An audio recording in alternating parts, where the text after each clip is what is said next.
breaking free. Yeah, we're breaking free. No more oppression. It's out for liberty. Breaking free. Yeah, we're taking a stand. Freedom's in our hearts. We're reclaiming our land.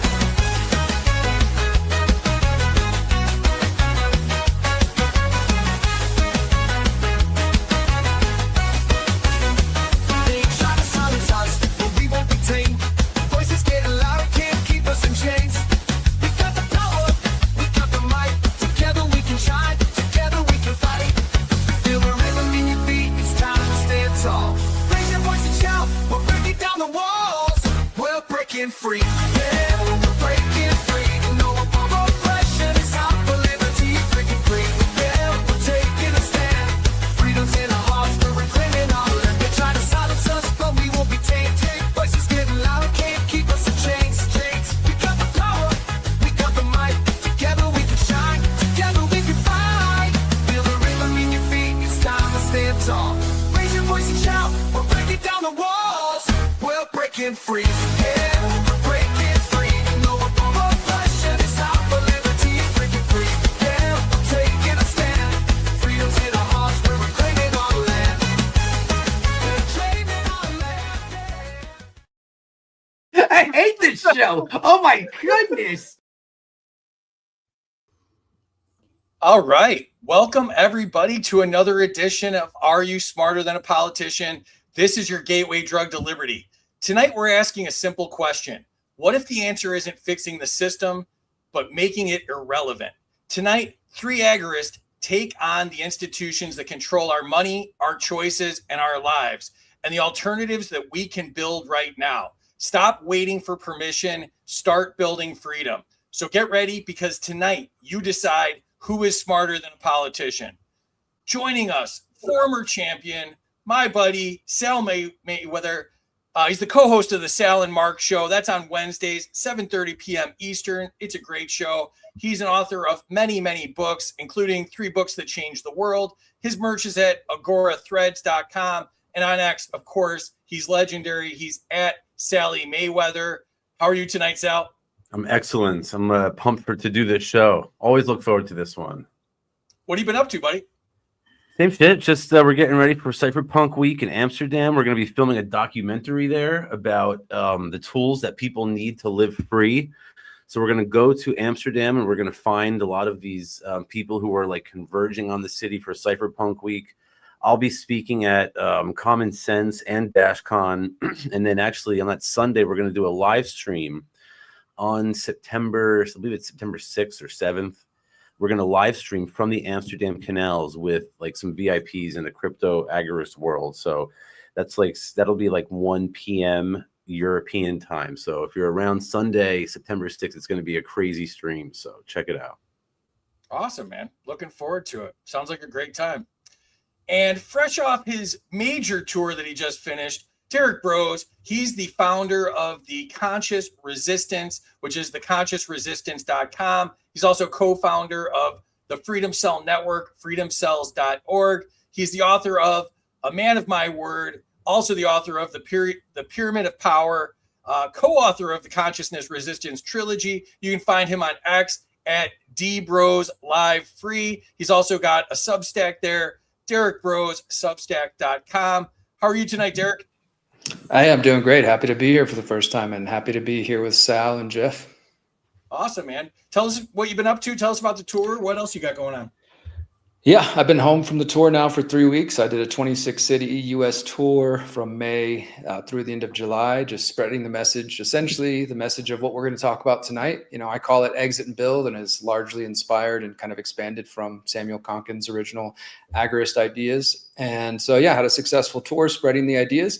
People are more and more every day interested in alternative systems and parallel systems as they realize that politicians are liars. So happy to be here. That public systems suck. Absolutely. And last but not least, Geoff Wacker. He's the CEO of Zero Fox Farm. He's the author of the new book, Agriculture, Agorism from Soil to Sovereignty. And you can find him on X at Geoff Wacker. How are you today, Geoff? I'm doing well. I'm just happy to be here. Also my first time. It's actually kind of cool to see like Sal and Derrick, and these are people that I looked up to and kind of followed their way, and that's how I ended up here. So this is kind of cool.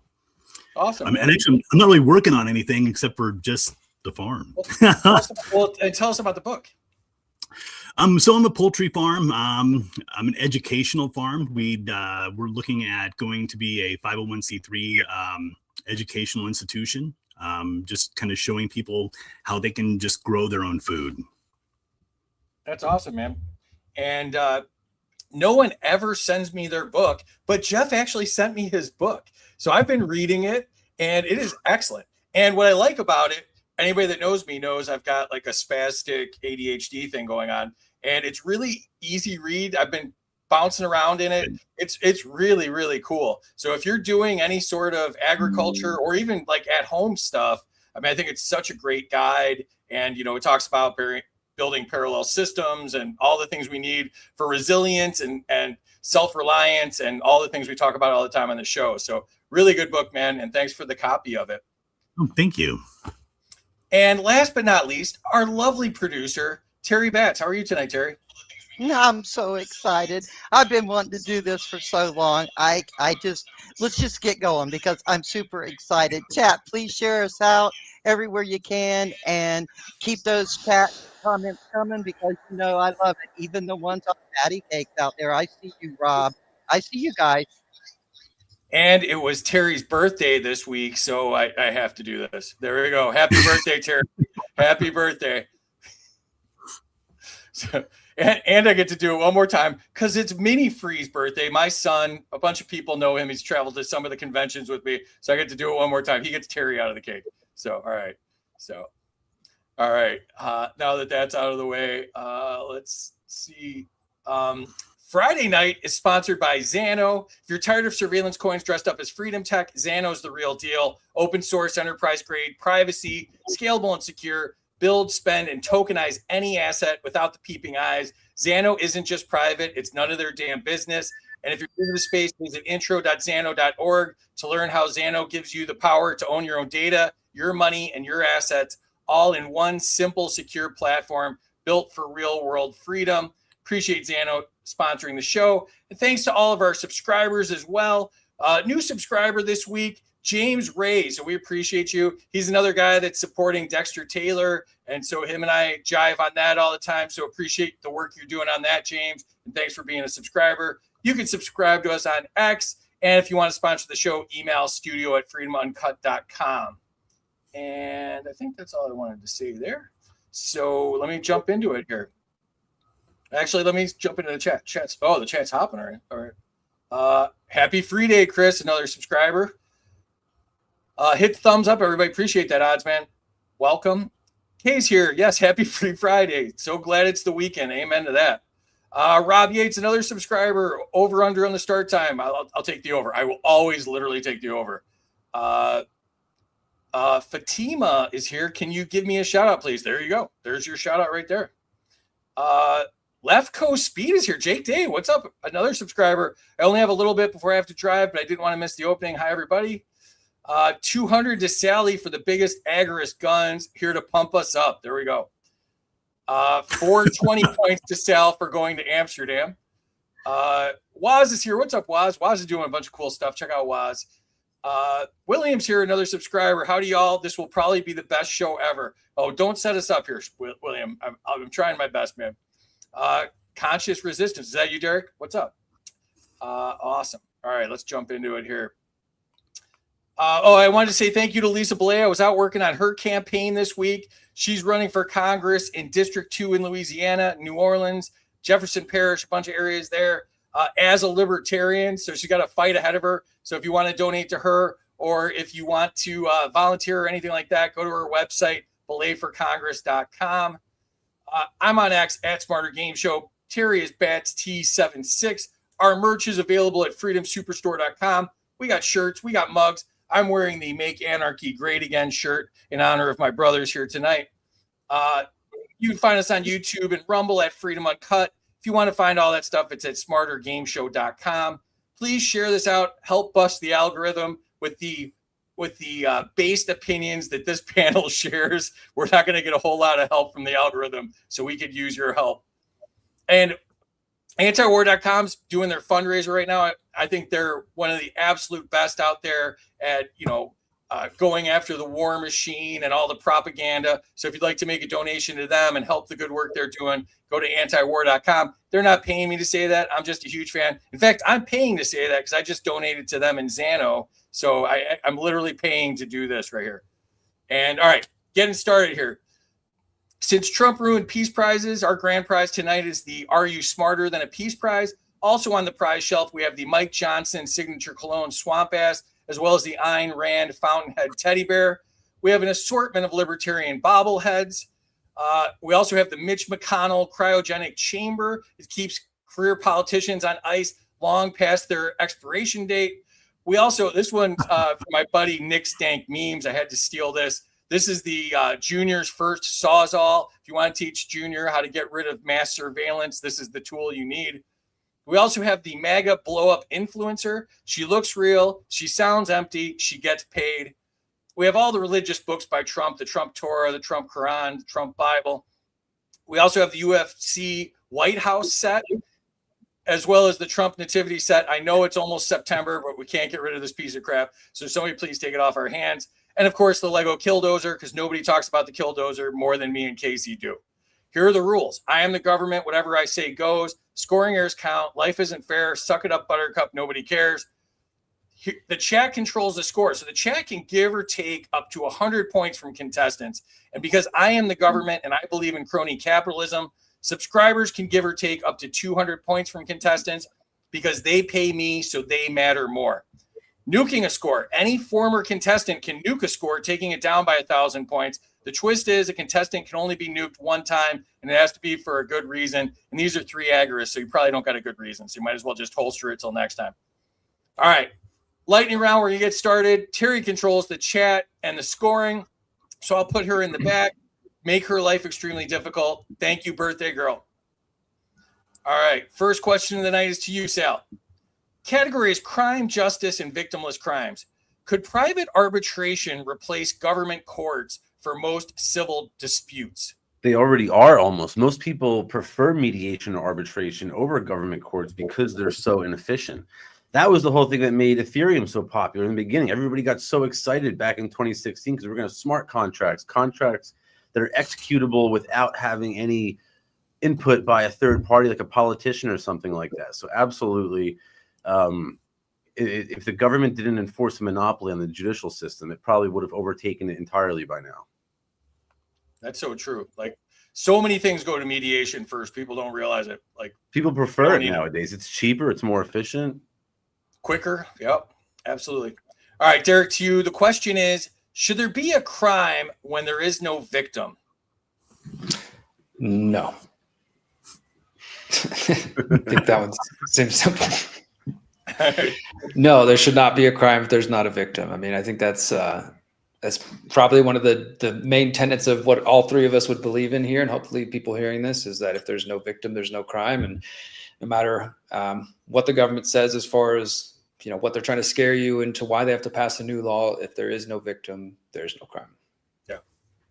All 4 of us. I'm the only one that's ever done an agorist game show. Just okay. Yeah. Give me your credit where it's due. That's fair. All right, Geoff, to you.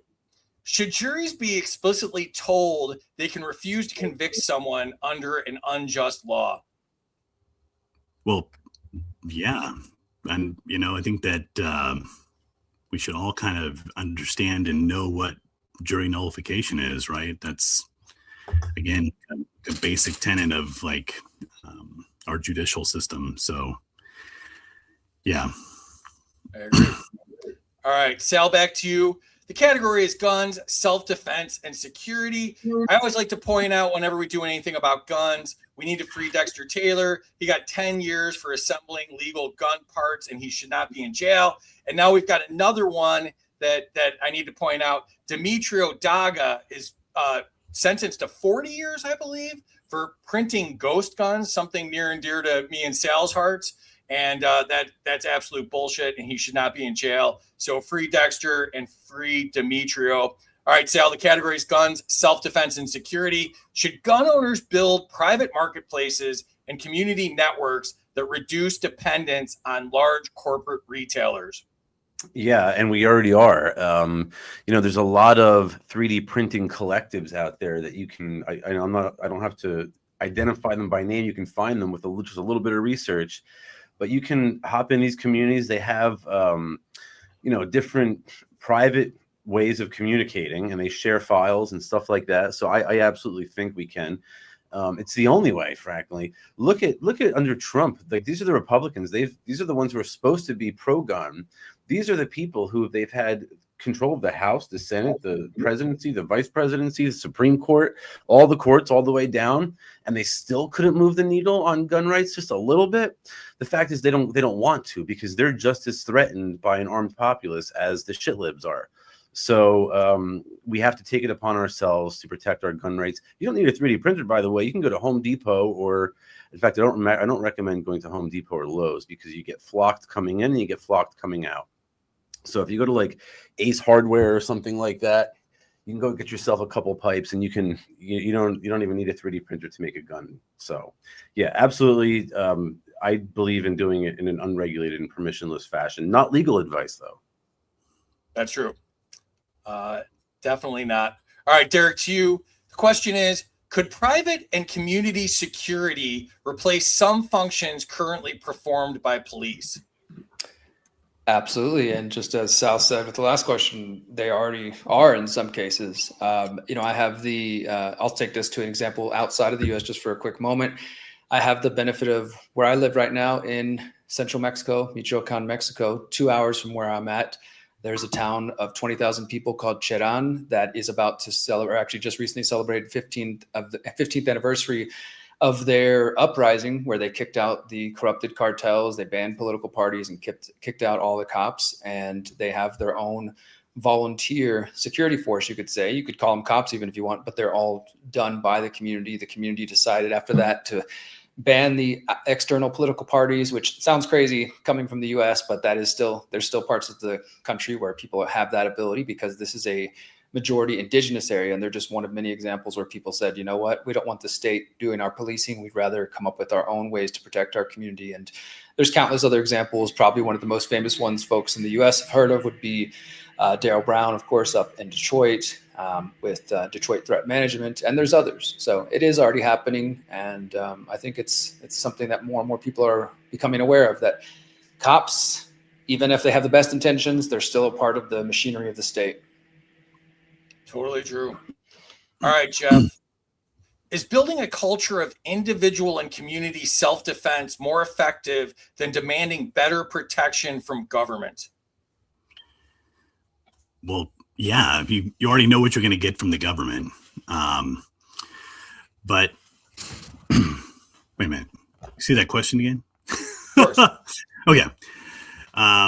Building culture of individual and community self-defense more effective than demanding. But yeah, so it is more effective because you're not having to deal with a middleman, right? I'm not having to deal with somebody that's getting a cut. The results could be equally the same. I just don't need the middleman. I don't need to have somebody with their hand in my pocket to provide me a service I didn't ask for. Totally agree. All right, Sal, back to you. The category is borders, immigration, and free movement. Should peaceful people be able to come to America to work without winning government permission first? Why does a politician get to have any input over who I enter into a contract with? If I want to hire somebody and that person is in Mexico or is from Canada or Japan, what business is that of Elizabeth Warren or Mitch McConnell or Tom Cotton or Donald Trump or Joe Biden or anybody else? It's just absurd to me that we allow politicians to demarcate their territory like the Bloods and the Crips. I mean, I'm from New Jersey, and in Newark, this is kind of how it is. It's like very like you don't go past like Center Street because it gets a little ugly. Well, it's like the same thing here. Look at the news today. I don't know if you guys saw this, but Milo Yiannopoulos, and I have a post on X about this because it's so ridiculous. This dude took a picture He went to the border wall with Mexico to celebrate, popped a bottle of champagne. I swear to God, you know how he does these stunts, and he hired a couple of gay guys to like build like a fake wall. And he sat there and like drank champagne and watched them do this and celebrated Trump's border wall. And now he is being deported on the very laws that he helped put in place. So, you know, as I said in the post, remember, any powers you give to the government will be used against you before long. And that, of course, includes the power to deport. You know, today they're deporting people who like may or may not have, you know, had their paperwork straightened out. But pretty soon it'll be political dissidents. And I think they've already deported journalists and stuff like that who say shit opposed to the government. So I don't believe that the government should have any ability to regulate human movement. And the other part of this is if you want a free market, you have to have the free movement of capital, goods, and resources like labor, right? I mean, it's absurd. And the fact that we're subsidizing dying industries in America at the cost of our collective quality of life. Think about how much better our lives would be if we could have access to cheap labor. Why do I have to pay Brad's landscaping service $100 every week when, you know, Hector will do it for $20? It's absurd. Just because he's uncompetitive, I'm forced to subsidize his lifestyle. I think that's wrong. If you can't compete on a free market, you know, and then they say like, oh, these people don't have papers and they make fun of them. It's like, well, if you can't compete with someone who's undocumented, has no papers, and just got to this country, has $0, what does that say about your productivity level? So, yeah, no, it's not a good idea from an economic perspective. It's not a good idea from a moral perspective. It's not a good idea from a political perspective. It's just a terrible idea to give the government such a wide berth of power. Love it. And, Could I hop in real quick and put on my MAGA hat and ask Sal a question? Yeah, let me get rid of this and go for it. So here's my MAGA hat, Sal. So the MAGA person says, well, even if I like competition, bringing in that cheap labor from Mexico or, you know, India or anywhere else is going to, you know, cause me to lose business, and that's hurting Americans. And I voted for Make America Great, America First, and that's not America First. What's your response to these folks? Because I know you run into them more than I do. Well, so like if the argument is that you know, you're costing Americans jobs and stuff like that, again, I would say if you can't compete with someone who has no papers, no documents, just got here, and that guy could do a better job on an open market or at a cheaper price, then why the hell shouldn't I be able to hire him? That's absurd. Why should I be forced to subsidize someone's lifestyle because they're uncompetitive? That makes no sense to me. But from a moral perspective, who is anybody to interfere with the voluntary contract that I've entered into? If I hire Geoff to do, you know, for produce or something like that, who is anyone else to step in and say, no, well, you know, if you hired me, you know, I would have got a job. It's better for the country if you hired me. Tell that to a single mom who is like struggling to pay her bills, that she has to pay, you know, a subsidy to the unproductive or uncompetitive. You know, and the other part of this is that in Rothbard's book, Science, Technology, and Government, in chapter 10, he talks about this. And what he says is that if you're a worker in a dying industry, the correct course of action is not to you know, tariff a foreign competitor or something like that. It's to let that industry die out. That means that the market is the economy is growing and it's becoming, you know, there's better ways to expend those resources than that. And he says that those workers who are displaced will be trained and they'll have newer, higher paying jobs.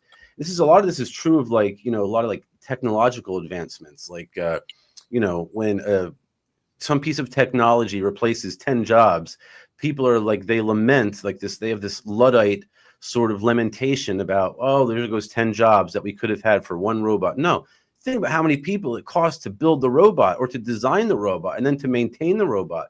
Often you have a whole new industries that are birthed. But when you have this sort of regulation over such important industries like capital, labor, and resources, you prevent economic growth and you lower the living standards of the population. Totally agree.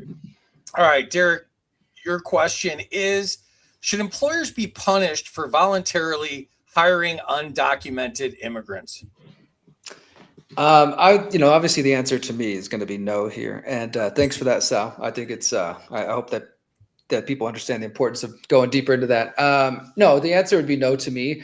And, you know, I can steel man the other side and hear what they try to say, which is that, yes, this is one of the main areas I see MAGA actually calling for, saying, okay, even if we're going to get rid of ICE killing people in the streets and mass surveillance for immigrants and this whole immigration police state, well, then one other way you could stop illegal immigration is to go after the employers. This is one thing I hear them calling for, is like penalize the employers who are choosing to hire illegal immigrants. And I don't think that's the solution myself, but I could see for sure that's what MAGA thinks is the solution. But as Sal said so eloquently earlier, I mean, I don't understand how it's a business of a third party who I hire and why the government should have any say in that. Totally agree. All right, Geoff, to you. Would dramatically expanding legal immigration reduce illegal border crossings? Would it dramatically increase? No. I think reduce illegal border crossings. Oh, reduce the illegal border crossings. No, I don't think it's going to reduce illegal border crossings, but I mean illegal border crossings. So people right now are just incentivized by the government to make the crossings. So they're not coming here because there's some sort of promise, like we were just discussing. These people come here without anything to compete and are competing, and you know, you're asking the people are incentivized to, you know, to come here. So yeah, I follow. All right, man. Sal, to you. Category is war, foreign policy, and the military state. Should America close most of its overseas bases? America should close all of their overseas military bases. That's what's causing all these wars. You know, think about like poor Iran. Imagine if America was surrounded by Iranian military bases, like we would feel threatened too. That definitely. Not only that, but like I think Ron Paul's plan. This is going way back, so I don't know if these numbers still hold. I could be getting the details wrong, but I think part of his plan was like back in the day was to close all the military bases and take that money and pay off the debt or some of the debt while it was still feasible to be paid off. This is back in like 2008 or something like that. So you could save a shit ton of money. You can save, that's how you stop the endless wars, is by closing these military bases. By the way, it's all imperialism, right? That's all it is. So yeah, it's the moral thing to do. It's the economic thing to do. It's the pragmatic thing to do. So yeah, absolutely. Totally agree. All right, Derrick, to you. Does maintaining a global military empire make Americans less free at home? I think so. I think, just the empire is, it's not going to lead to freedom like they tell us, like they promise us. And that's hopefully becoming more and more clear to Americans, because if you go from the Department of Defense to the Department of War, and you end up always in an offensive state to try to defend the empire. It's the same thing you see kind of on a more a macro level with on a more micro level with the party system, with the people like having to fight against the counter revolutionaries. You have to always be on defense, always like looking on the offense, always looking for an enemy. And that's exactly what the American empire is. It's just waiting or creating and making up enemies in order to justify its own existence. Absolutely true. All right, Geoff, to you. Should the United States stop guaranteeing the military defense of wealthy allies? Yes. If you have enough money to defend somebody else, maybe you could take less money from me. So I think that, your average person doesn't really care about the well-being of other countries, whether it be NATO or Israel or whoever. So, yeah. With you. All right. Enter your scores in the chat if you've not done so already. Please share this out again if you don't mind doing so. And let's jump into the chat and see what's going on. Oh, by the way, should have mentioned it. X chat. I can't show X chat for whatever reason. Terry is seeing the scores though. But if you want your chat on the show, go to YouTube, facebook.com/@freedomuncut. All right. 200 to Sal. Yes, mediation is better. Courts are corrupt. 100% William.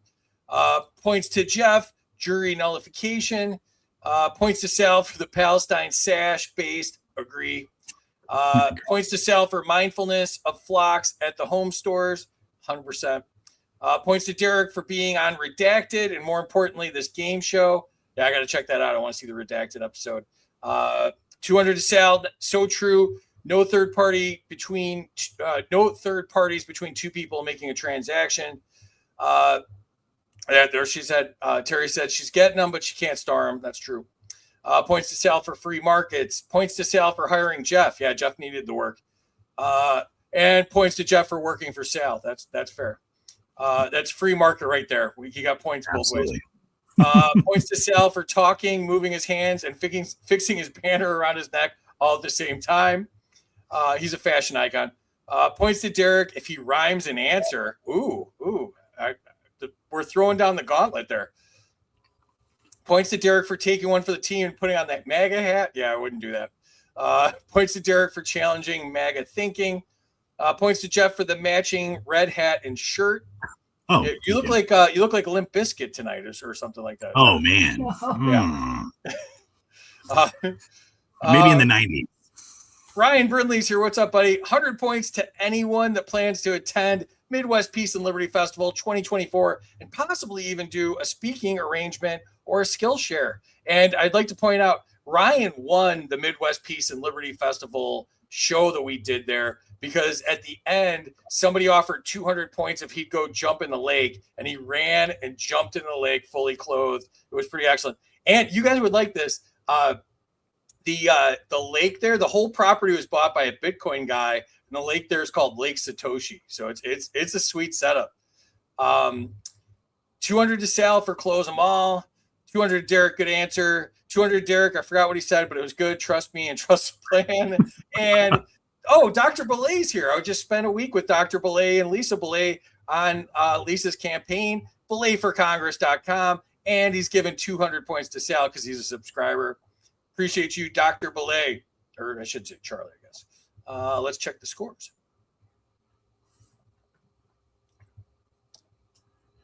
Sal's comeback is real. He's in the lead 26-14, Derrick 24-77, and Geoff 2,099. It's a close race so far. That's the way we like it. All right, jump back into it. Sal, to you. The category is Agorist Foundations. Can you build a freer society without ever winning an election? Oh, you're muted, bud. Sorry, I would say that the only way to build a free society is without elections. You can't have a free society with the election because, what is democracy? Democracy is the ability of 51% of people to vote on the paychecks of 49% of the people. So, yeah, I don't think voting and democracy is really compatible with freedom. Yeah, I agree with that. Derrick, to you. Does lasting political change start with changing institutions or changing how people live?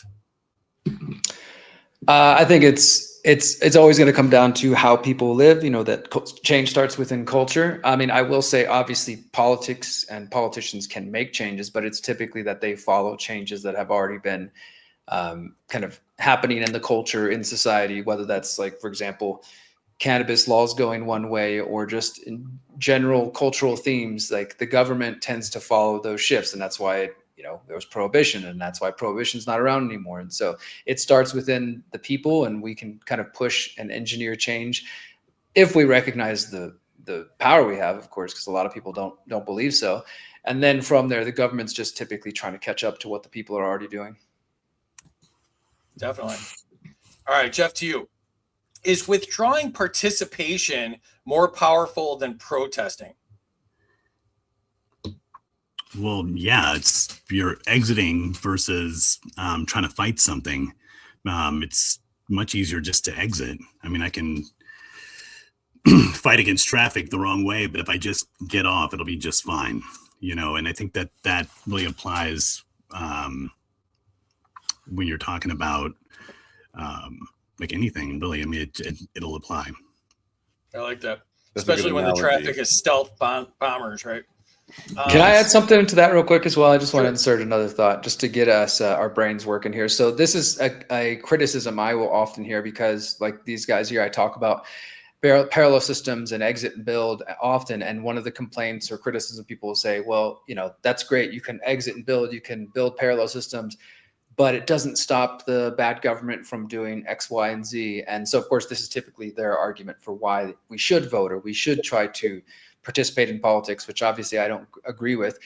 But I would say I don't think that they're completely wrong and that it is probably not wise to us agorists to just ignore them and act like they're lying or they're just ridiculous for being concerned about what government does, because this idea that we believe in of agorism has been around for almost 50 years now. And as far as the way it was explained by Konkin, and of course, all we've seen, as he predicted, is the state grow more and more rapidly. And with that, all the state's machinations. And so people see that growth happening and they say, well, look, it's getting bigger. And so all the things you're doing, these parallel systems, it's not slowing or stopping them down. That's not, I think, an argument against agorism. I think it's an argument for why we need more people to step up and less people to put their energy into that political system.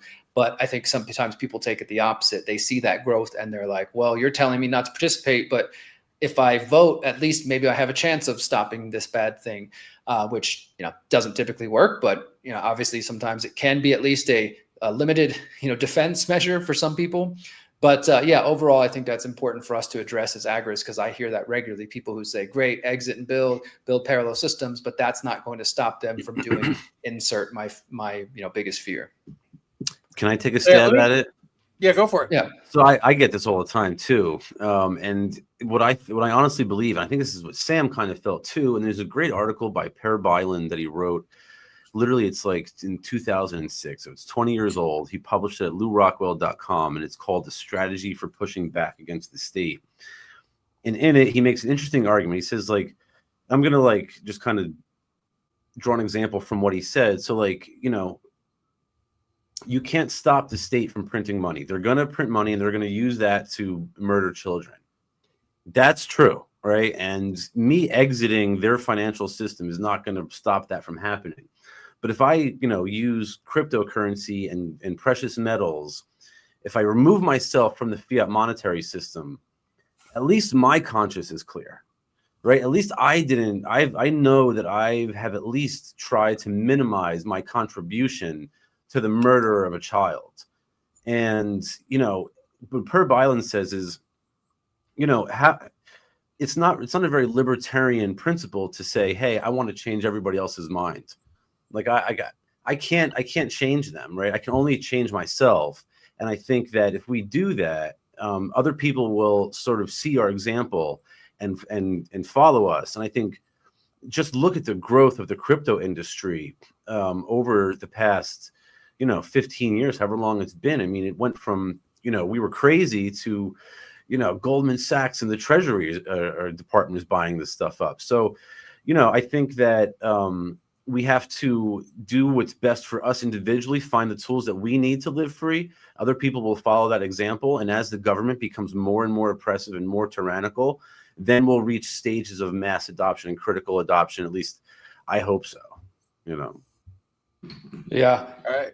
And just one more nerdy detail on that, shout out to Per Byland, because Sal, you know that's the essay that he introduced this idea of vertical and horizontal movement. And I ended up years later in my book writing an essay just called Vertical and Horizontal Agorism, really fleshing out that concept of the different ways that we can operate more extroverted and more introverted.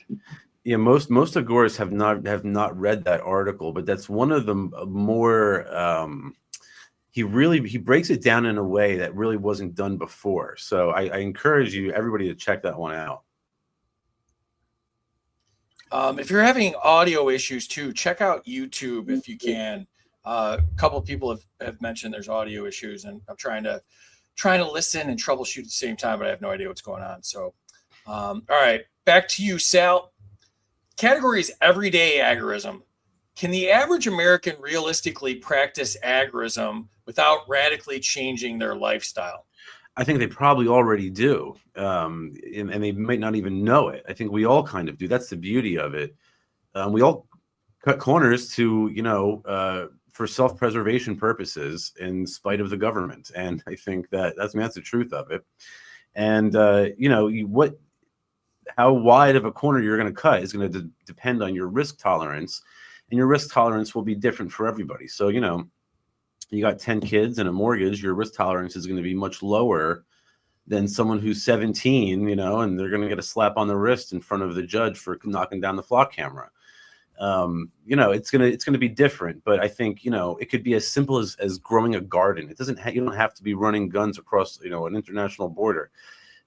Again, going back to that article, what Per Byland says is to have a local production facility that bypasses state regulations, and then to combine that, these are the vertical and horizontal concepts Derrick was mentioning.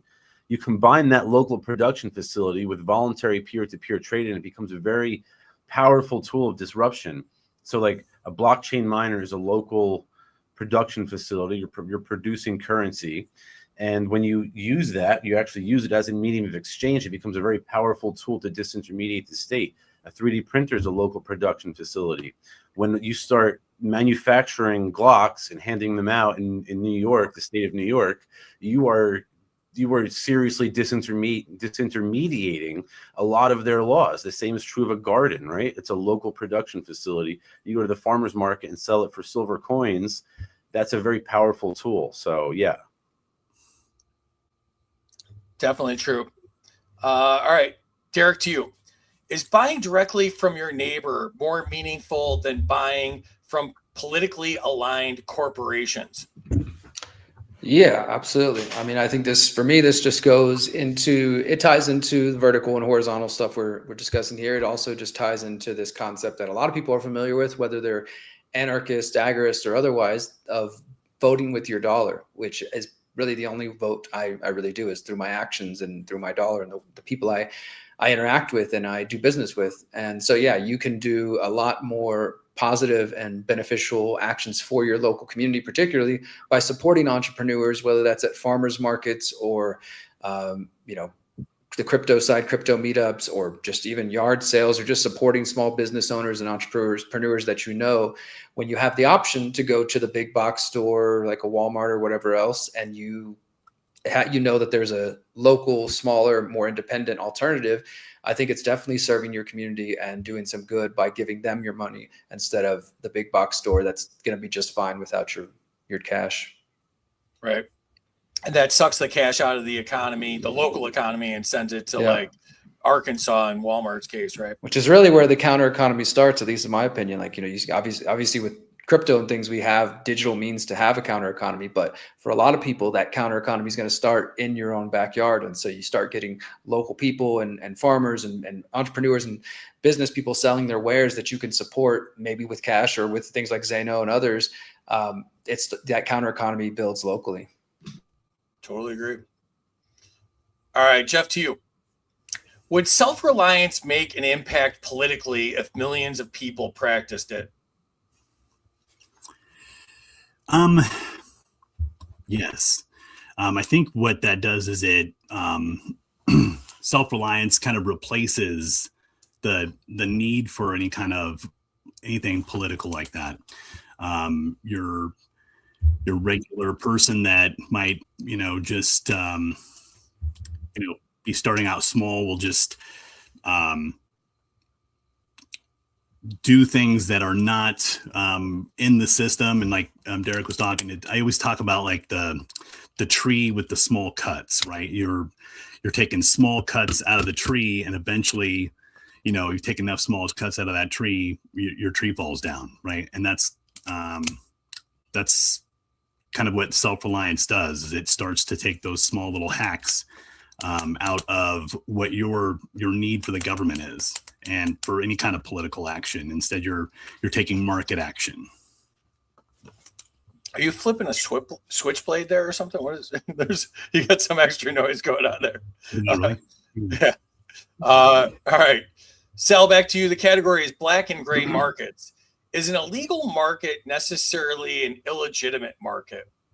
No, not at all. I mean, the only truly free market is the black market, right? I mean, That's the only free market you're going to get is the agoras, and I would argue that all other markets are the illegitimate markets, right? Only a free market, one unmolested by politicians, is a legitimate market, in my opinion.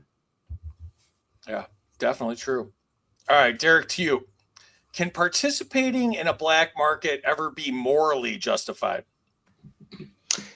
Yeah, I don't think there's any reason it wouldn't be or shouldn't be. And for those who read Konkin and understand his work, for those who haven't, I'll just break it down real quick. He talked about different markets. He turned about the black market, the gray market, the white market, the red market. Black market activity doesn't mean anything involving murder, violence, theft, aggression, like crimes that actual crimes with victims. That's what he would term red market. So when you think of black market, sometimes people think of mafiosos, the mobsters, and some sort of dangerous activity happening. But as has been outlined here, it can be all sorts of other vertical and horizontal activity that isn't necessarily even illegal, that operates in this gray area or in the gray market. But he termed things that were actually like rape, theft, murder, etc., as the red market. So technically, under that description, anything in the black market is just voluntary consensual activity that the government happens to consider illegal. Yeah, I love that determination. All And right, if Geoff, it's voluntary and consensual, then that in and of itself is that is the legitimate part of it, Yeah, I agree. Geoff, does prohibition create more dangerous markets than the products being prohibited?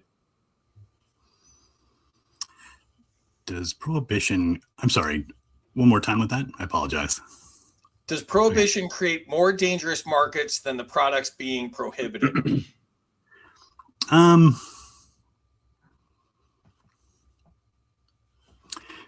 Yeah. I feel like that does create those more dangerous markets because you put a bit of a risk on it, right? So statism relies on that, relies on jail. That's its teeth. So the prohibition creates that sense of danger, at least for your own freedom. But it doesn't really necessarily, the product itself doesn't really create the problem. It's more on the government's end of it. Totally agree with that. All right. Sal, to you, the category is civil disobedience and non-compliance. Is breaking an unjust law sometimes the morally correct thing to do? Frequently and increasingly so, I think. Yeah, absolutely. I mean, look at the flock cameras. In my opinion, it's completely moral to go take your car out and drive around and mow these things down left and right, but it's not legal.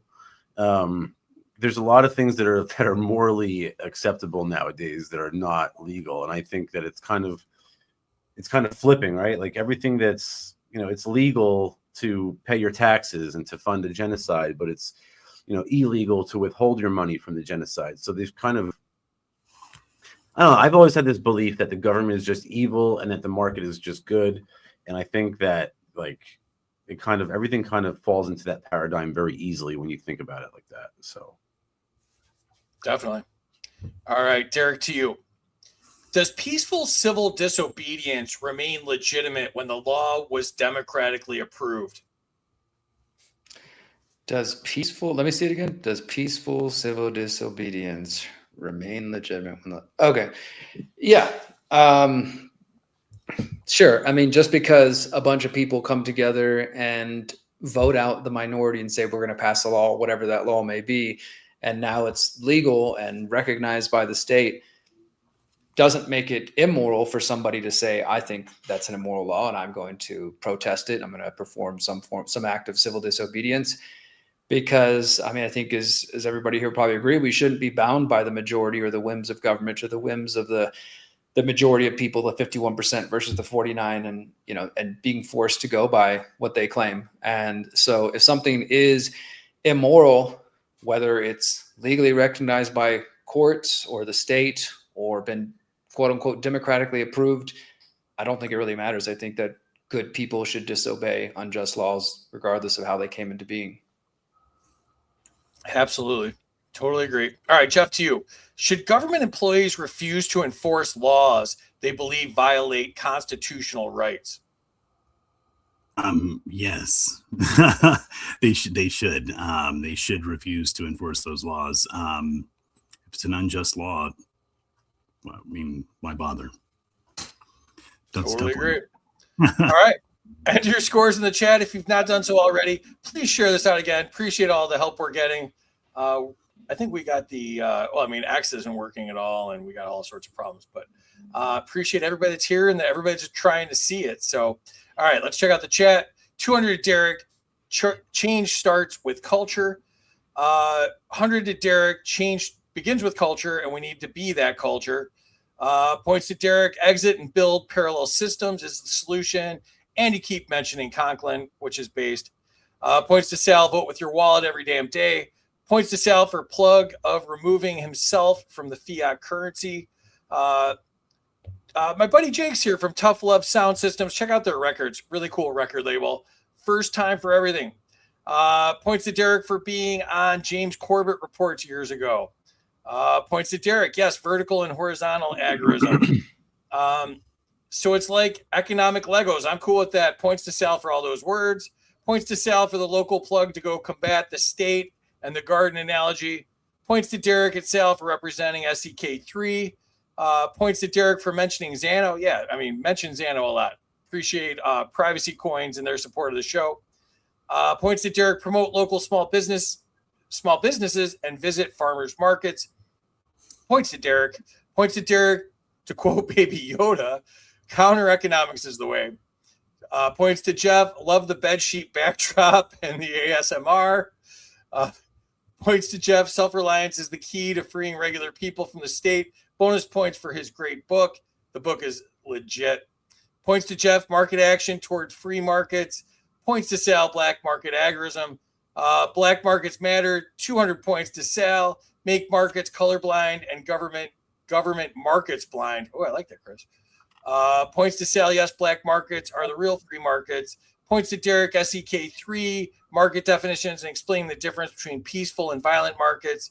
Points to Sal, black markets are good. Points to Sal, civil disobedience. The government has no right to preach to me about morality. Oh, David Fight's here. He actually organized the Midwest Peace and Liberty Festival and did an amazing job at it.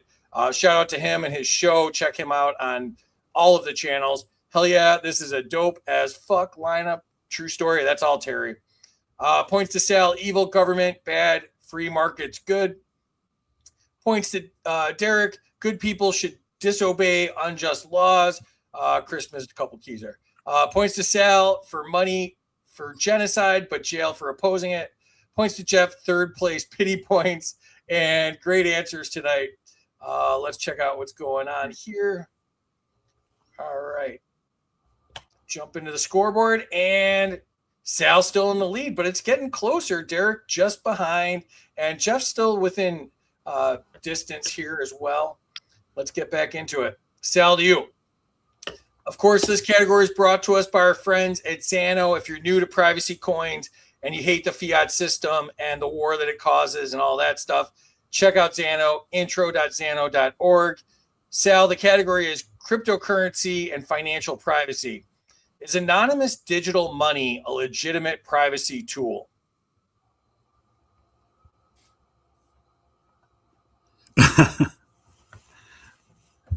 You're muted. You're muted. Sorry, can you hear me? Yeah, I can hear you now. You Sorry did the about great that. reveal, and then we didn't hear you though. So you can tokenize on Xano, right? You can tokenize Bitcoin, Bitcoin Cash, Ethereum. You can tokenize the US dollar. You can tokenize all these things, and it's done in a completely private fashion. So, you know, we see all these developers going to jail for trying to make tools to make your Bitcoin more private, like Samurai Wallet and stuff like that. And in Ethereum, the Tornado Cash guys are being persecuted by Trump's DOJ. You should go to billandkeone.org and you should sign the petition, guys, if you're watching, to help free these people, because writing code is not a crime. Software is not a crime. But what it does is you're allowed to now with Xano, you can actually make your Bitcoin private. And you can do it right inside your Edge wallet. It's not like a plug, but it's just an easy way to do it. You go to Edge and you can literally swap your BTC for BTCX, which is Bitcoin wrapped on Zano. So you still have Bitcoin, but now it's completely private, has the full privacy of Zano. So I think it's a legitimate definitely a legitimate privacy tool. Probably the most important one we have. Yeah, very, very cool stuff. And the fork's coming out, so that's pretty cool as well. So I believe it's live. Is it live now? I believe so, yeah. I've been traveling, so I'm a little behind, but yeah, check out the hard fork they got coming out, or that is out. Hard fork 6, which is going to allow gateway addresses, which will make it easier for exchanges and bridges to integrate, which is big because now you can actually like bridge in and out of native Zano. So whereas before it's like difficult to find an off ramp if you want to go to like, God forbid, like a centralized exchange or something, but now you can just bridge right in and out, which is nice. So this should open up a lot of doors for adoption, make it easier for people to adopt. You can basically get Zano off Coinbase at this point now. Wow, I didn't know that. That's awesome. All right, Derrick, to you. Is protecting financial privacy worth making financial crimes harder to investigate? Yes, I think this is the case, whether it's financial crimes or other crimes. I mean, Sal mentioned Flock earlier. We could talk about any number of police tools that when I'm wearing my journalism hat that I've spent the last decade plus investigating. This is something that comes up regularly. Cops want to make their job easier, and they want to use all of the latest technologies possible to solve crimes, and which, they do some of that, but they're also doing a lot of other bad things. And personally, I think, yes, we should not be making their job easy. And if it means violating people's rights, violating their privacy, sure. If you can come up with some new way of doing good detective work that doesn't involve spying and monitoring, going through everybody's personal details in order to try to solve a crime, then good for you. But if it involves going after financial crimes or any other kind of crimes that's going to involve giving up privacy, giving up anonymity, then sure, let's make it as difficult for them as possible. And I say that with the full understanding that just to add to that real quick, I say that with the full understanding that what the other side says, just to use Flock as an example, is, well, what happens when your child gets kidnapped? And we would have been able to find them easier if we had an automatic license plate reader camera available, but you got us to get rid of them because of your precious privacy. And you could say the same thing about financial crimes. What if these financial crimes were related to Jeffrey Epstein or something that we're all very much against? And because the cops didn't have the proper tools, which might have involved violating your privacy to some degree, they're now struggling to catch the bad guys. I think sometimes that's the cost of maintaining privacy and liberty. And it's unfortunate. And, to anybody who deals with that real life situation, that's like, dang, I wish they just had cameras everywhere and we had no privacy because my child would have been safe. I feel for you and I'm sorry, but human liberty is more important than just one life. Totally agree. All right, Geoff, to you. Is requiring identification for every crypto transaction financial surveillance? Yes, it is financial surveillance. Gosh, I mean, it's, do you really want, people looking over your shoulder? I mean, privacy matters. Privacy is your sovereignty. So if you don't watch your sovereignty, somebody else will. Totally agree. All right. I'm going to start skipping around because I want to do some other categories here. And if we could speed it up a little bit, I want to cover, I got some really cool stuff that I want to get to. That's not what I wanted to do. Wrong button. And all right, back to you, Sal. Category is digital control and technocracy. Should communities build their own institutions instead of relying on government-approved experts? Oh, absolutely. If someone is a government-approved expert, you can bet your last dollar that they are full of shit and have no idea what they're talking about. That's why they're working for the government. If they were actually an expert, they would have a job in the private sector. But because they're so incompetent, then they have to go work for the government. Yeah, no, absolutely. Private alternative institutions are definitely the way forward. A good example would be Dale Brown, what he's been up to. Look at any of the cryptocurrency organizations we have or firms. You could think of them as institutions. Absolutely. Definitely true. All right, Derrick, to you.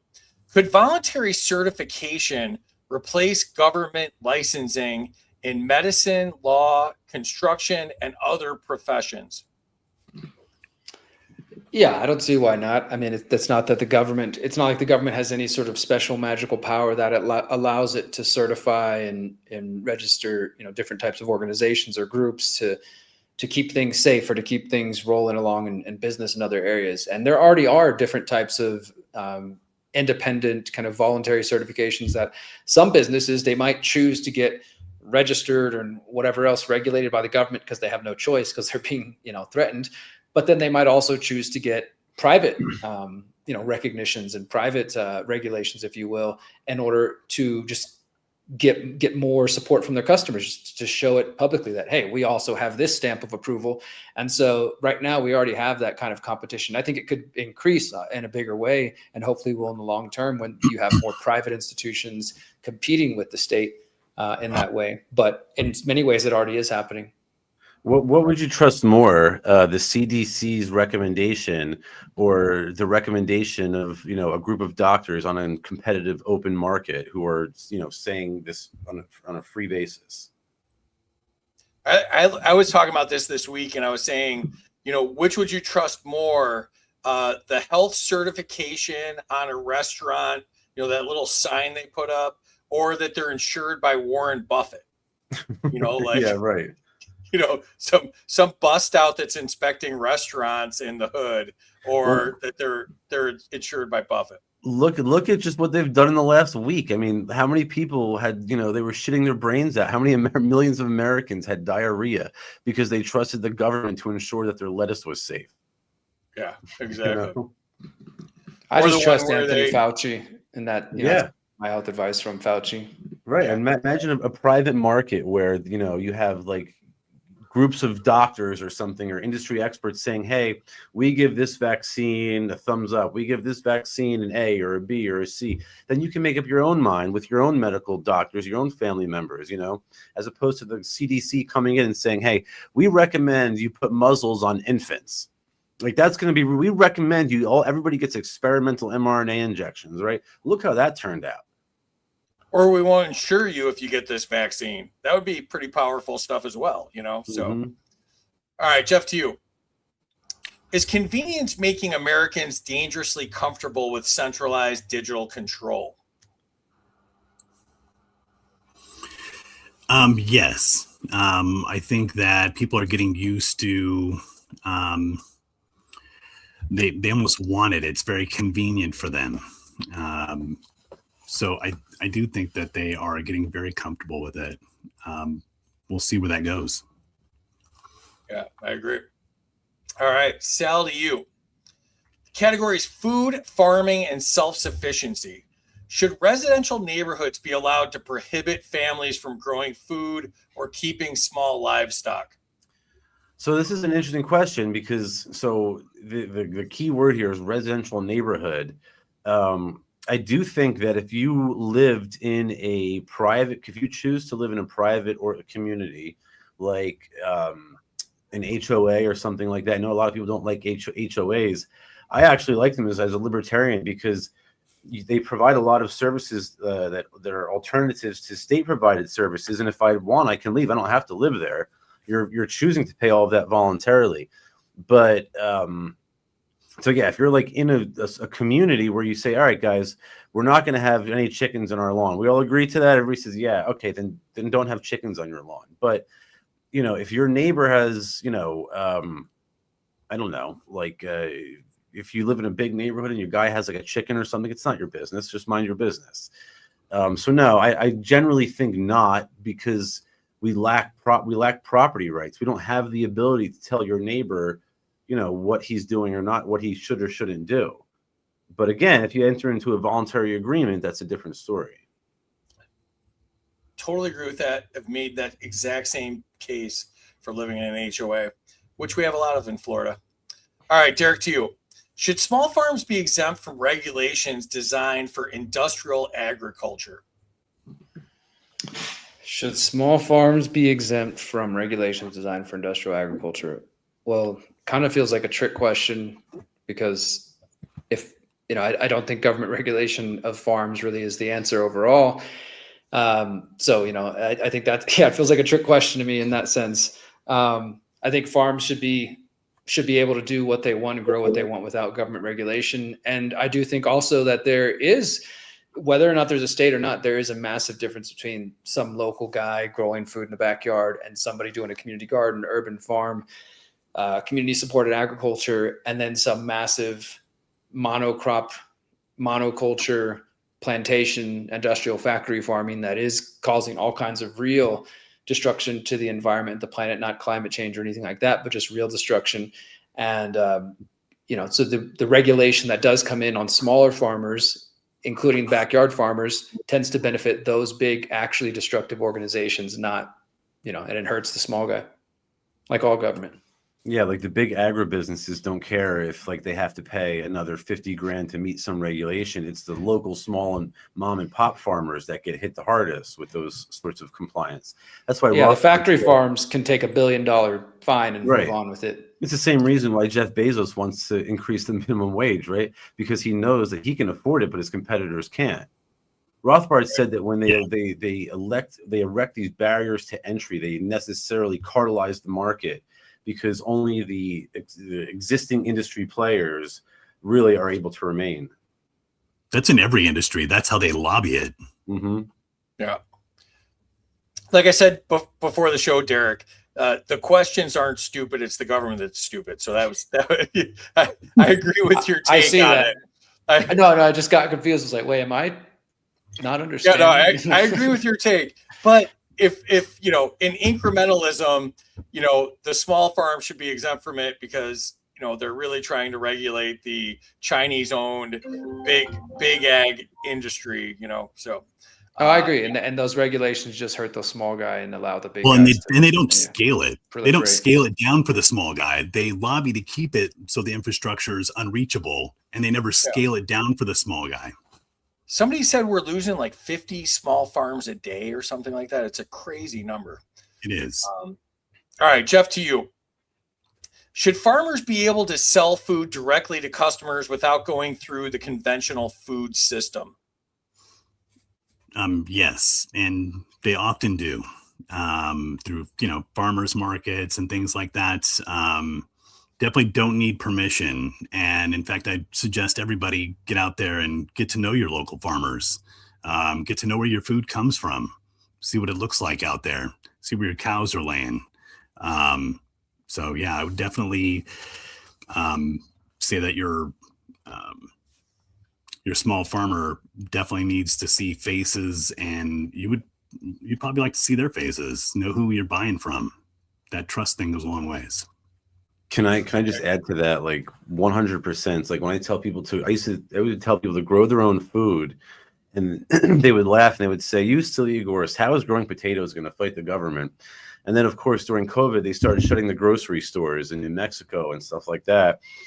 And a lot of people, one of the critiques you hear often when you say this is like, "Well, I can't. I live in a city. I'm in an urban environment. I'm in an apartment, whatever it is." And I tell people, "All right, fine. Go meet your farmer. Go to the local ranch, the local farmer, and introduce yourself and see if you could buy something directly from. Establish a relationship, because as we continue down this slope of inflationary collapse, I promise you, a secure food source is going to become increasingly important." I definitely agree with that. All right. Back to you, Sal. The category is healthcare outside the system. Should Americans be free to buy catastrophic insurance and pay for routine expenses themselves? Absolutely. I think the government regulation of this, the government meddling in the insurance market, is why it's so out of control. If you actually had an open and free market, we wouldn't have this unaffordability crisis in healthcare.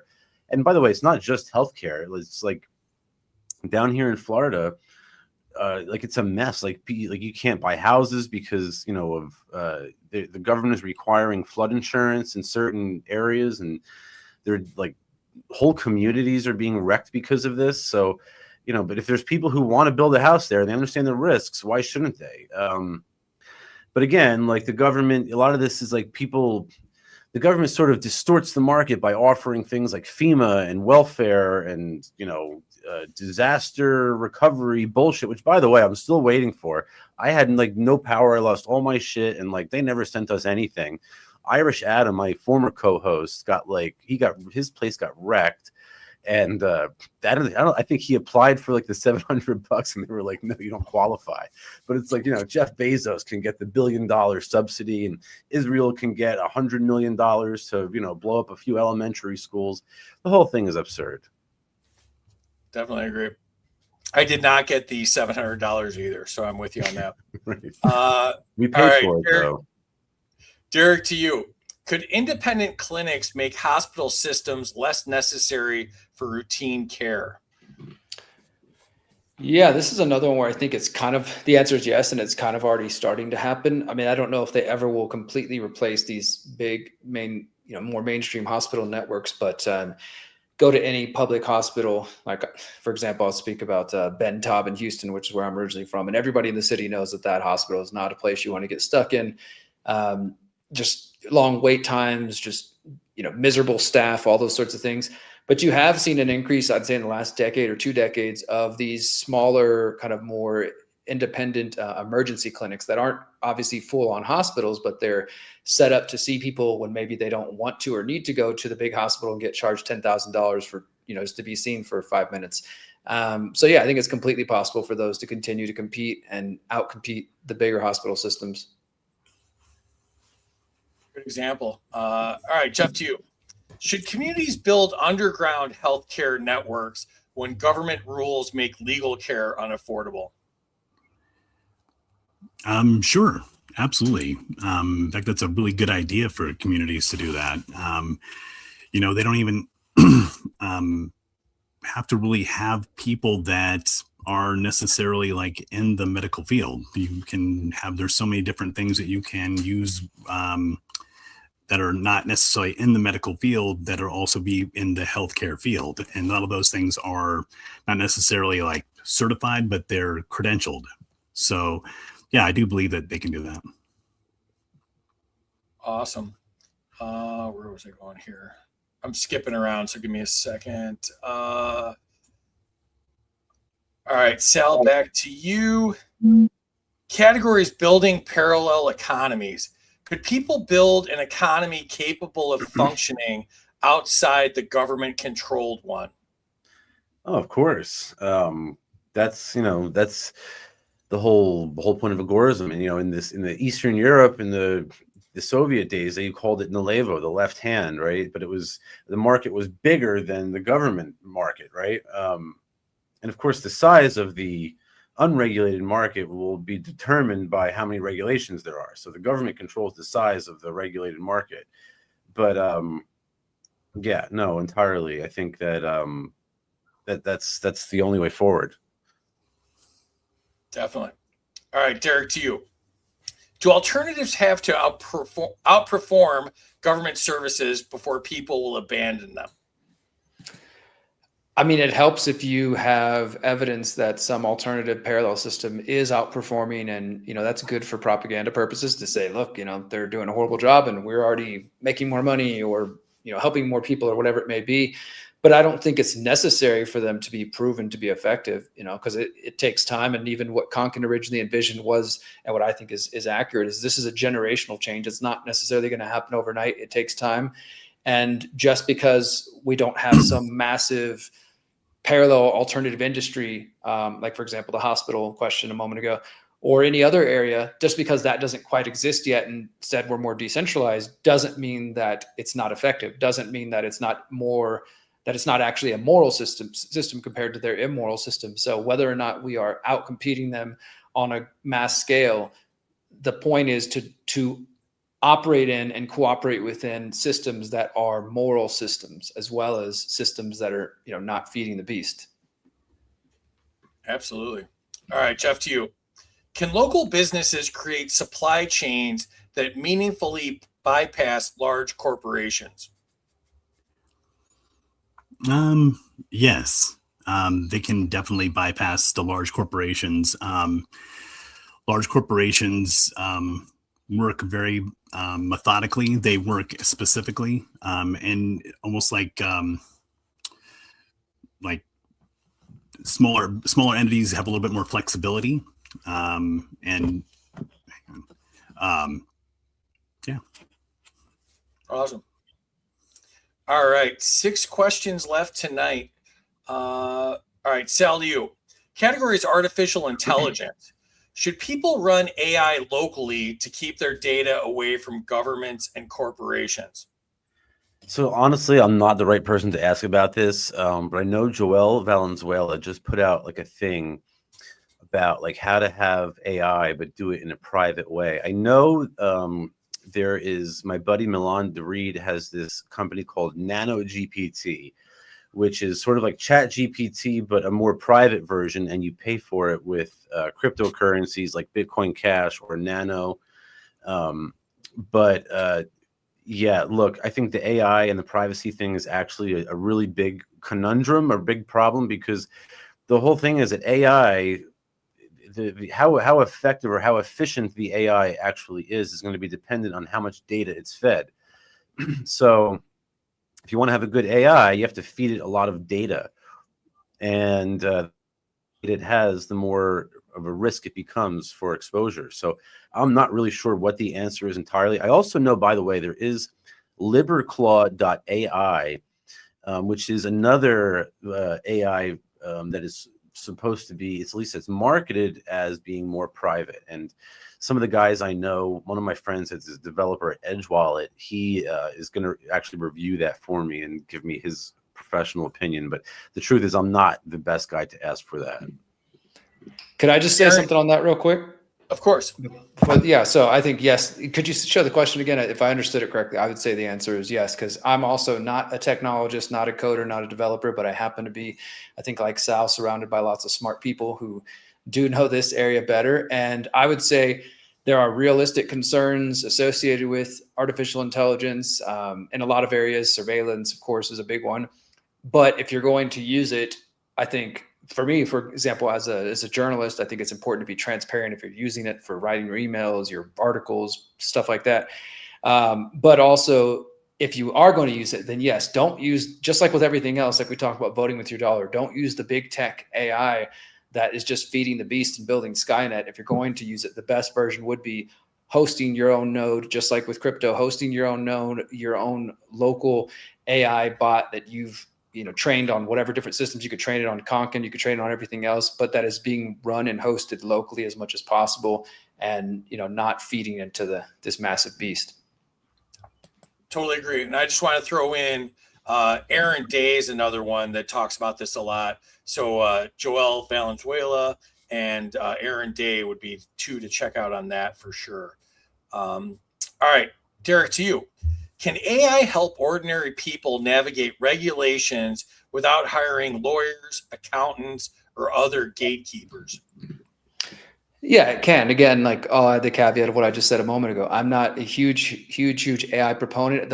At the moment, the main ways I use it are as a kind of improved search engine, if you will, which I honestly think is kind of part of the problem too, because not to get too off track, but just really quickly, the founders of Google and other big tech companies have admitted themselves that they are trying to make it where there is no more search engine. It's just asking the AI bot. And some of the heads of Google years ago said that eventually they wanted their search results to show one answer, the right answer. And so their goal is to try to create this narrow gap of information. Of course, we know when it comes to history and politics, that can be very bad, because they can say, yeah, here's the right answer. Trust us. The AI said it.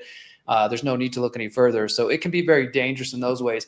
But yes, there's lots of areas where it can save you time. And if it's like you're talking about regulations and things like that, these chatbots would have the ability to scour the internet and look up all kinds of government policies, and likely could save you lots of time and money as you navigate that.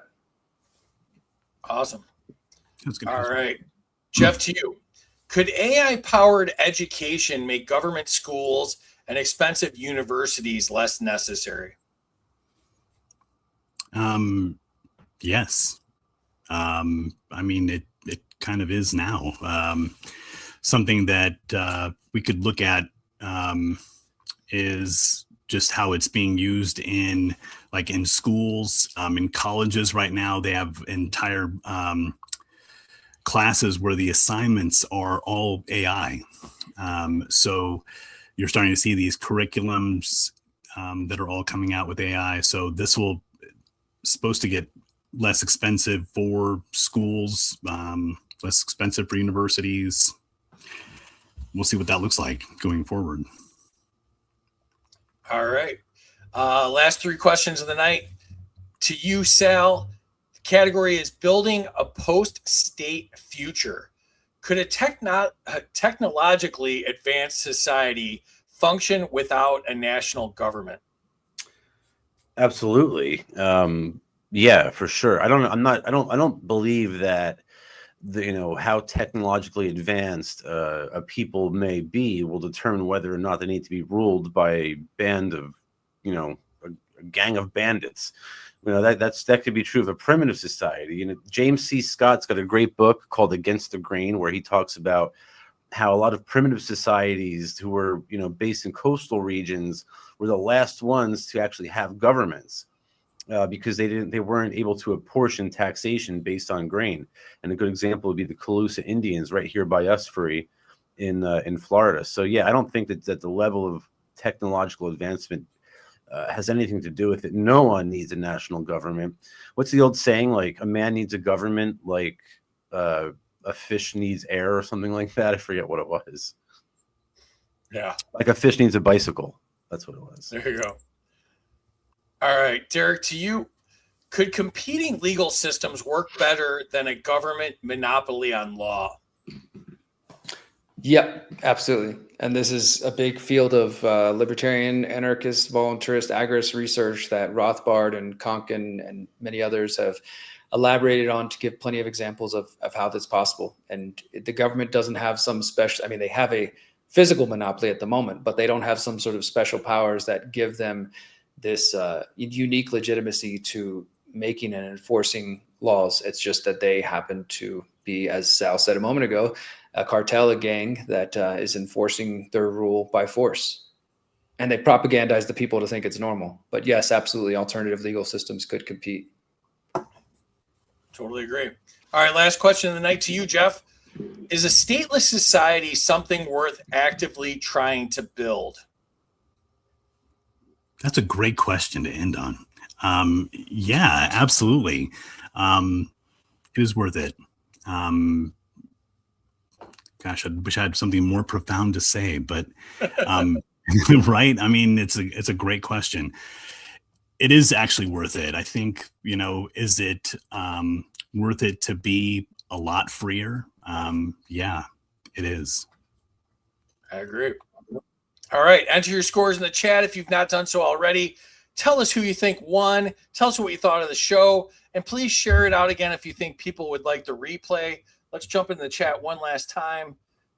Points to Sal for the shirt reveal, but you lost points for being muted, which is, that's fair.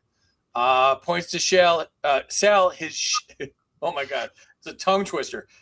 Points to Sal, his shirt speaks, but he can't. Oh boy. Points to Sal for being a fashion model, and he is gorgeous. Points to Sal, writing code is not a crime. Points to Geoff for Lake America. Points to Sal, writing code is not a crime. Points to Derrick to convince him to come to Midwest Peace and Liberty Festival next year. I would love to see that. Points to Derrick for privacy freedom talk. Points to Sal, government experts are dumb as shit. Points to Sal for being funny. Points to Sal, experts now a red flag or a glowy flag. David Moscrip's here. What's up, buddy? He's another Florida guy, Sal. Minus 50 to Geoff for matching. I already called him Fred Durst earlier, so that's just piling on. Points to Sal, yes, shame government workers. Points to Derrick, his epic books are on the shelf. Buy Derrick's books and buy Sal's books and buy Geoff's new book. Points to the first one to thank Batty Cakes. That's what everybody calls Terry, or what Rob calls. Thanks, Terry. Government lettuce is dumber than RFK. Points to Sal. Points to Sal for diarrhea. Points to Geoff for getting people too comfortable with centralized activity. Points to Derrick. Government regulations are definitely not the answer. Minus to Sal for the HOA plug. I was with you on that one, Sal. Points to Derrick for farm freedom. Points to Derrick for sticking up for us small farms. Yeah, Jake's a small farmer. Points to Sal. You can choose to live in an HOA and can move away from that HOA. You can't choose to live in a place without a corrupt government. 100%. Points to Geoff. Farmers don't need permission to sell food to anyone. Voluntariest girl is here. Welcome. Points to Derrick for the H-Town shout out. Ben Taub is terrible. Shout out from Spring/Woodlands Northside. Points to Geoff for agreeing to decentralize healthcare. Points to Sal for the answer. Want to find some American beef? Go to beefmap.com. Thanks, Terry. Points to Sal for acknowledging he's not the best person to answer. Stay humble. Points to Derrick for using AI for liberty. Points to Derrick. Don't feed the beast. Keep it local. My buddy Zach's here. What's up, buddy? I just came to say Sal wins. Peace in Christ, y'all. Points to Sal. We don't need technology to have or not have overlords, corrupt governments, and regimes to rule over us. Points to Geoff. That's a great answer to end on. What a great show. I learned a lot. It made me think. Great job to all the contestants. Thanks, Kay. Appreciate you. She's a subscriber and a wonderful lady. Points to Sal. Government. We don't need no government. We ain't going to rely on no stinking government. Another 200 if you can name the old Bogart movie I bastardized for that quote. That was a lot of words, Chris. Points to Geoff for the profound answer. Tie for Sal and Derrick. When I came in, they all won. And love this show. Appreciate you, William. And in my opinion, Sal barely won. Well, let's go look. Let's find out. We have a scoreboard. It'll tell us. I'm nervous Holy now. Shit. Holy shit. I'm really bad with the sound effects. There is a drum roll, and we really need it right now, but it's too much. So Sal with his second win. I'm back. 30 points ahead of Derrick. Wow, look at that. And 300 points. I was robbed. That's like Bush v. Gore right there. I just squeaked that one out. I want to recount. Hanging chads. We got the Florida vibe, so we had some hanging chads. So I was right, dethroned the by Aaron Capitol. Day, but now I'm back to my rightful position now. there you go. I'm ready to storm the Capitol. I was stolen. That was a storm. All right, Geoff. First time on the show, you got third place. What'd you think, bud? I had a great time. I was never going to out-conk in these two, but I had a great time. What else can I say? I'm not a man of many words. Plug the book and tell us what you're up to.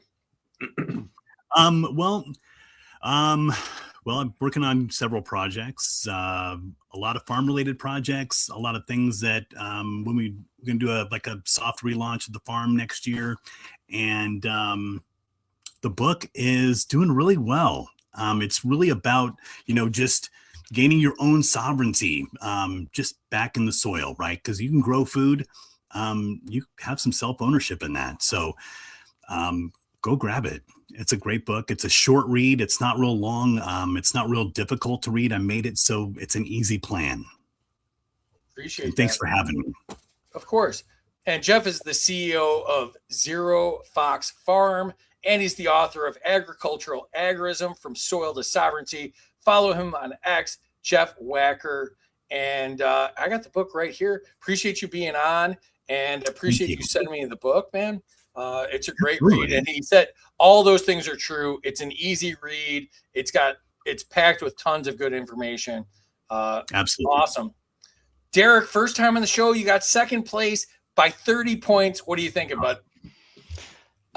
This was fun. Thanks for having me on, guys. It's always a pleasure to, bat around agorist ideas with Sal, and it's good to meet Geoff. And I look forward to talking with you later, Geoff, and learning more about your book. But yeah, my work takes me all kinds of places. My, day job, main hat I wear is as a journalist, so I don't always talk about agorism as much as I used to, although it's the way I live my life, and I try to lead by example. So I always enjoy getting to nerd out on agorist theory and strategy. Awesome, man. A lot of information here on Derrick. Take a screenshot. Go to theconsciousresistance.com, freedomcells.org. Check out his books. Check out his Substack, and follow him on X. Could I plug one more link? Free. Yeah, do it. Yeah. So if anybody wants to learn more about my particular take on agorism, and which, as I said earlier, I call it exit and build, which was first written about in my 2020 book, How to Opt Out of the Technocratic State, you can go to theconsciousresistance.com/EXB, which is my abbreviation for exit and build, theconsciousresistance.com/EXB. There's a free 45-day exit and build challenge that kind of helps you get started in this in terms of economics, food, health, everything we've talked about today. And I think the more people who pursue that, then the better off we're all going to be. That's badass, man. And I totally appreciate you and all the work you're doing. You're the kind of rock star our movement needs.